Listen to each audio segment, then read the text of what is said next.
चलिए दोस्तों, आज हम करने जा रहे हैं कुछ इम्पोर्टेंट फार्मूले और उनका प्रैक्टिकल में हम किस तरीके से इस्तेमाल करेंगे। तो जैसा कि आप यहाँ पर देख सकते हैं, कुछ फार्मूले यहाँ पर दिए हुए हैं, जैसे quick lime, slagged lime, calcium carbonate, water, lime water etcetera. अगर आप फार्मूलों पर नज़र रखें तो आपको पता चलेगा कि स्लैग्ड लाइम और लाइम वाटर दोनों का सेम फार्मूला है। इसका मतलब ये है, ये दोनों अलग चीज़ें ना होकर के एक चीज़ें हैं। इन्हें बस दो डिफरेंट नामों से हम जानते हैं। इनका साइंटिफिक नाम कैल्शियम हाइड्रोक्साइड होता है। यहाँ पर हम देखेंगे कि अगर हम क्विक लाइम की रिएक्शन वाटर के साथ में करवाते हैं तो क्या होगा।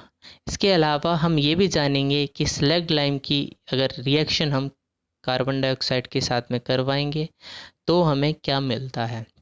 तो सबसे पहले रिएक्शन करवाने से पहले, अपने प्रैक्टिकल शुरू करने से पहले हम इनकी इक्वेशंस देख लेते हैं। तो जैसा आप जानते हैं, कैल्शियम ऑक्साइड की रिएक्शन जब मैंने वाटर के साथ में करवाई तो हमें कैल्शियम हाइड्रोक्साइड मिलता है। इसका मतलब जब हम क्विक लाइम की रिएक्शन वाटर के साथ में करवाते हैं तो हमें स्लैग्ड लाइम मिलता है और हीट प्रोड्यूस होती है। इसके अलावा जब हम इस स्लैग्ड लाइम की रिएक्शन कार्बन डाइऑक्साइड के साथ में करवाते हैं तो हमें कैल्शियम कार्बोनेट मिलता है और इसके साथ में वाटर भी प्रेजेंट होता है। तो इसी को हम अपने प्रैक्टिकल में जानेंगे। तो चलिए शुरू करते हैं अपना प्रैक्टिकल। तो शुरू करते हैं आज का प्रैक्टिकल, जो कॉम्बिनेशन रिएक्शन पर बेस्ड है। इसके लिए हमें चाहिए quick lime, distil water, beaker, thermometer, spatula, glass rod, test tube, cork, dropper etcetera. सबसे पहले हम स्पेक्टुला की हेल्प से क्विक लाइम को एक बीकर में डालेंगे। इसके बाद इसी बीकर में हम थर्मोमीटर को भी डालते हैं, जो हमारा टेम्परेचर मेज़र करने के लिए यूज़ होगा। इसके अलावा हम ग्लास रॉड को भी डिज़ोल्व करने के लिए यूज़ करेंगे बस। अब हम इसमें डिस्टिल वाटर को डालते हैं और देखते हैं कि क्या होता है। थोड़ी देर बाद हम देखेंगे कि इसमें से हीट प्रोड्यूस होना शुरू हो गई है। अब क्विक लाइम वाटर के साथ में कम्प्लीटली डिज़ोल्व हो चुका है और हमें जो प्रोडक्ट मिला है उसे हम स्लैग्ड लाइम बोलेंगे।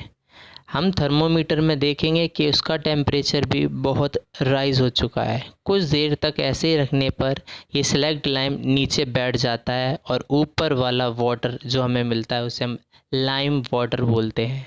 अब इसी लाइम वाटर का इस्तेमाल हम अपनी टेस्ट ट्यूब में करेंगे। उससे पहले आपको ये जानना ज़रूरी है कि स्लैग्ड लाइम और लाइम वाटर दोनों सेम हैं, बस इनके फेस का चेंज होता है।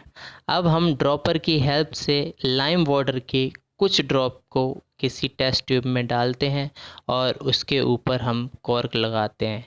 इस कॉर्क में एक होल होता है जिसमें हम ग्लास रॉड डालते हैं और उसमें ऊपर से हम कार्बन डाइऑक्साइड एक्सेल करेंगे।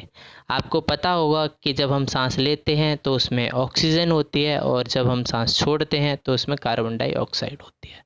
यही कार्बन डाइऑक्साइड जब स्लैग्ड लाइम के साथ में रिएक्शन करती है, स्लैग्ड लाइम मतलब कैल्शियम हाइड्रोक्साइड, जब ये रिएक्शन करेगी तो एक मिल्की सॉल्यूशन बनाएगी। इसी सॉल्यूशन को हम कैल्शियम कार्बोनेट कहते हैं। चलिए, तो आज के लिए बस इतना ही। और न्यू अपडेट्स के लिए आप हमारे चैनल को सब्सक्राइब भी कर सकते हैं। Thank you.